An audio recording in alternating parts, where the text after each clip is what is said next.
அனைவருக்கும் வணக்கம். இப்போ பார்த்த காணொளி வந்து நீங்கள் நிறைய பார்த்துருப்பீங்க சோஷியல் மீடியாலலாம். ஸோ இது நடந்தது எங்கே பார்த்தீங்கன்னா பீகாரில் நடந்துச்சு. ஸோ இது நடத்தியவர் யாருன்னா நம்மளுடைய பீகார் முதல்வர், அதாவது பிஜேபியோடைய கூட்டணி கட்சியான நிதிஷ்குமார் அவர் தான் இதை நடத்தியிருக்காங்க. இதை பற்றி பல அரசியல் தலைவர்கள், அரசியல் விமர்சகர்கள்லாம் கருத்துக்கள் சொல்லிட்டாங்க. நம்மளுடைய விமர்சனத்தையும் இதில் சொல்லிட்டோம். ஸோ கண்டனத்தையும் சொல்லிடுறோம். நம்ம இதில் பார்க்க வேண்டியது என்னென்னா, ஒரு முக்கியமான வீடியோ இருக்குது. இந்த வீடியோவும் பார்த்துருவோம். கடைசியில் நம்மளுடைய கருத்துக்களை தெளிவாக மரியாதையோடய சொல்லிடலாம்.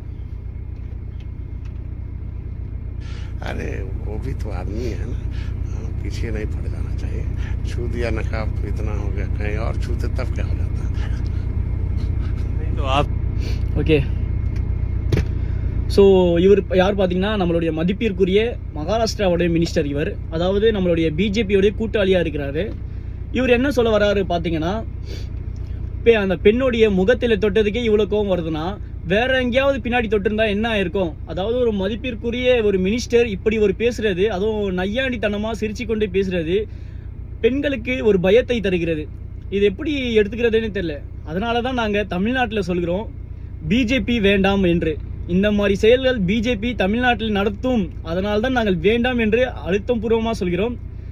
ஸோ என்ன பண்ணுறதே தெரியல. இந்த மதவாதி சக்திகளுக்கு மத்தியில் நம்மளுடைய மக்கள் சக்தி வெற்றி பெறணும். நன்றி, வணக்கம்.